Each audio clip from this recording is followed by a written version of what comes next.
Você pratica corrida, triatlon e tem dúvidas de como se hidratar antes, durante e após os treinos, de como fazer a reposição de sal no meio dos treinos longos? Então vem comigo que eu vou te contar isso no vídeo de hoje. Mas antes de falar sobre isso, eu vou falar um pouquinho sobre o processo de regulação térmica. Então, quando nós praticamos uma atividade física, apenas 25% da energia é utilizada para o processo de contração muscular. Os outros 75% vão ser dissipados sob a forma de calor. Isso acontece para evitar que haja um hiperaquecimento da nossa temperatura corporal e com isso a gente tem a queda no desempenho. Quando acontece esse hiperaquecimento, a gente tem um aumento da frequência cardíaca, a diminuição de força e potência e a diminuição da percepção subjetiva ao esforço. E essa regulação térmica, ela vai depender de alguns fatores, da temperatura ambiente, da umidade relativa do ar. Então, quanto mais úmido, mais eu vou suar, mais calor eu vou perder para o meio. Vai depender do vento e da superfície corporal que está exposta durante essa atividade física. Então, por que é importante, gente, se hidratar da maneira correta, fazer a reposição de sal durante os treinos longos?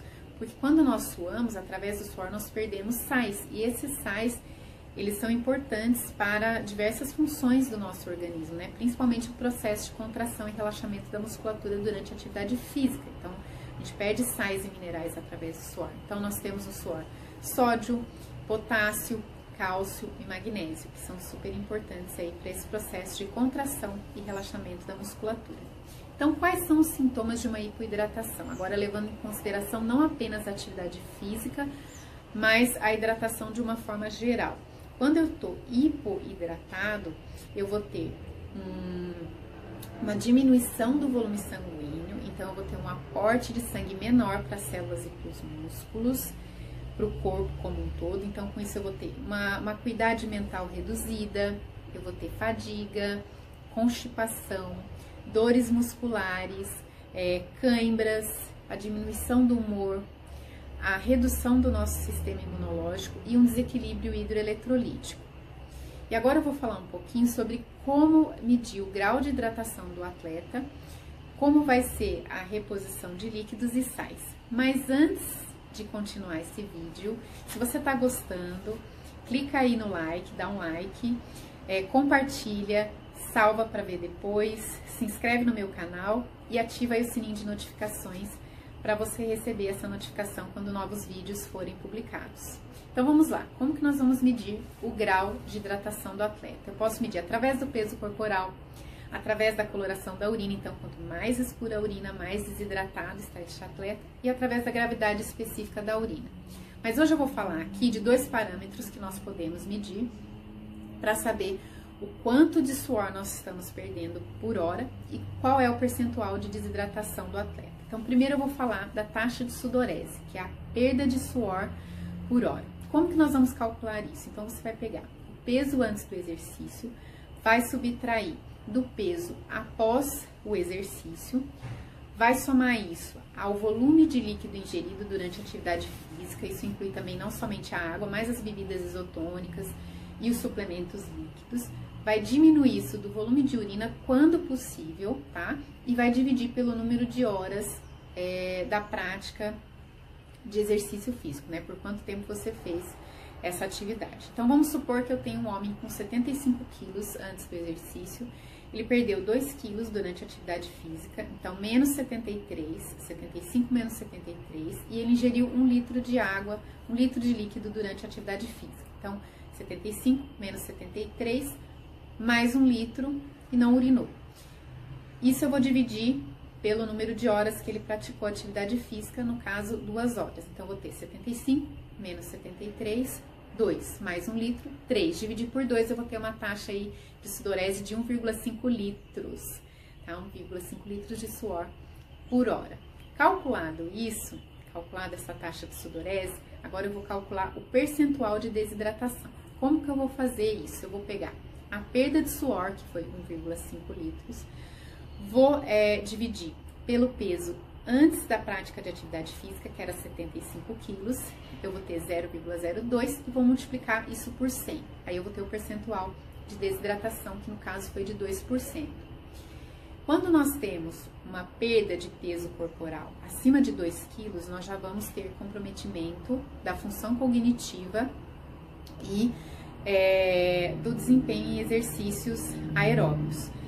Quando o percentual de desidratação for maior que 3 a 4%, nós também já vamos ter aí o nosso desempenho afetado durante o treino. Quando ele está entre 3 a 4%, o nosso organismo ele lança a mão de alguns mecanismos neuroendócrinos que vão proteger a osmolaridade do sangue e preservar a função das células apesar da perda de líquidos e sais durante a prática de atividade física. E agora vamos lá, para o mais importante, qual a recomendação de líquidos, qual a recomendação de sódio? Bom, de acordo com o American College of Sports Medicine, de 4 a 2 horas antes é ideal a ingestão de 5 a 10 ml de água por quilo de peso. Então, se eu tenho 60 quilos, entre 300 a 600 ml. Meia hora antes, a recomendação é de 150 a 300 ml. Isso feito de forma gradual, tá, gente? Não vai ser de uma vez. E durante a atividade física, de 400 a 800 ml por hora. E após 1,2 a 1,5 litros por quilo de peso perdido. Por isso que é importante fazer calcular esses parâmetros: o peso, o percentual de desidratação e a taxa de sudorese. Só que essas recomendações, elas são recomendações gerais. É importante que nós saibamos perceber o nosso corpo, como que o nosso corpo reage à atividade física. Tem pessoas que suam mais, tem pessoas que suam menos. A perda, ela varia muito, a perda de suor, ela pode variar de 0,3 a 2,4 litros, então isso é muito importante. E você deve fazer esse cálculo em diversas condições de temperatura, de umidade relativa do ar, para você ter uma ideia de como o seu corpo se comporta em treinos mais longos. E agora, Nutri, como que eu vou fazer a reposição de sódio nesses treinos mais longos? Quando a perda de suor for superior a 1,2 litros por hora, quando o exercício tiver uma duração acima de 2 horas e aquelas pessoas que têm o famoso suor salgado, aquelas pessoas que são grandes perdedoras de sódio. Quanto de sódio? Bom, quanto de sódio nós vamos repor? Normalmente é 50 nanomols de sódio por litro de suor perdido. E 5 nanomols de potássio. Se você for um grande perdedor de sódio, tiver aquele suor salgado, entre 50 a 60 nanomols de sódio. Como que eu vou fazer esse cálculo? 1 nanomol de sódio corresponde a 23 miligramas, tá? De sódio. E se eu tenho que repor 50, eu vou fazer 50 vezes 23, vai dar 1.150 miligramas de sódio. Se 1 grama de sal tem 400 miligramas de sódio, para dar esses 1.150 miligramas, eu vou ter que repor quanto? De 2,9 a 3 gramas de sal. Tá bom, gente? Entenderam? Tiveram aí alguma dúvida? Se teve dúvida aí, volta o vídeo que você vai conseguir ver os cálculos aí novamente. Mas antes de finalizar, eu quero falar mais uma coisa muito importante aqui para vocês e que afeta os atletas que fazem treinos longos, que é a hiponatremia. O que acontece? O que é a hiponatremia? É um desequilíbrio hidroeletrolítico, onde eu tenho uma diminuição anormal da concentração plasmática de sódio no sangue. E isso acontece, normalmente está ligado ao consumo excessivo de líquidos, então por isso que a hidratação você tem que ter um equilíbrio, nem de mais nem de menos. Mas ela pode ter outras causas também, como o baixo consumo de sódio na dieta, abaixo de 2.500 miligramas, e o uso de diuréticos. Tá? E você vai ter alguns sintomas, né? Algumas consequências relacionadas a essa hiponatremia. Então, você pode ter uma hiponatremia leve, uma hiponatremia moderada ou grave. Se for leve, o atleta vai ter algumas disfunções gastrointestinais, como uma distensão abdominal, náuseas.